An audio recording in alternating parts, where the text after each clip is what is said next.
थे सीमा रेखा, याद रखिएगा। और सीमा का मतलब समझ रहे हैं ना, सीमा का मतलब लड़की का नाम नहीं बोल रहे हैं बाबू, सीमा रेखा का मतलब बोल रहे हैं कि ये चीज जो भारत और क्या बोलते हैं, भारत और अन्य जो देश है, ठीक है, उसके बीच एक सीमा रेखा होता है कि आप दूसरे देश में जा नहीं सकते, वो आपके देश में नहीं आ सकते। ये चीज सीमा रेखा एक मतलब बॉर्डर के तौर पर रखा गया है, ठीक है। चलिए, तो हम आपको पहले बता देते हैं भारत और पाकिस्तान के बीच कौन सी रेखा है। बहुत बार एग्जाम में पूछ चुका है, बहुत बार एग्जाम में पूछा है कि भारत और पाकिस्तान के बीच में कौन सी रेखा है। तो बाबू नहीं माफ करेगा, भारत और पाकिस्तान के बीच है रेड क्लिप रेखा। क्या है? Red clip. और यहीं से पूछा भारत और अफगानिस्तान के बीच, तो भारत अफगानिस्तान के बीच हो जाएगा क्या चीज? डुरांड रेखा, याद रखिएगा, डुरांड रेखा। ये भी क्वेश्चन एक बार और पूछता है, एक और एग्जाम में पूछा था कि पाकिस्तान और अफगानिस्तान के बीच कौन सी रेखा है, तो लड़का घबरा गया था। यहाँ ये घबरा गया था, पूछा था कि भारत, बहुत लोग याद किया कि भारत पाकिस्तान, भारत अफगानिस्तान, लेकिन कहेंगे एग्जाम में ये भी देता है कि पाकिस्तान और अफगानिस्तान के बीच कौन सी रेखा है। तो ये भी याद रखिएगा, पाकिस्तान अफगानिस्तान के बीच ही डुरांड रेखा है,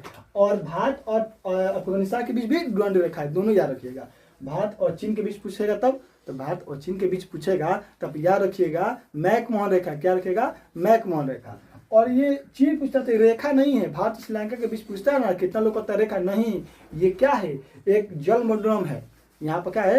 पाक जल मंडलम, एक क्या है? संधि है, ठीक है, जो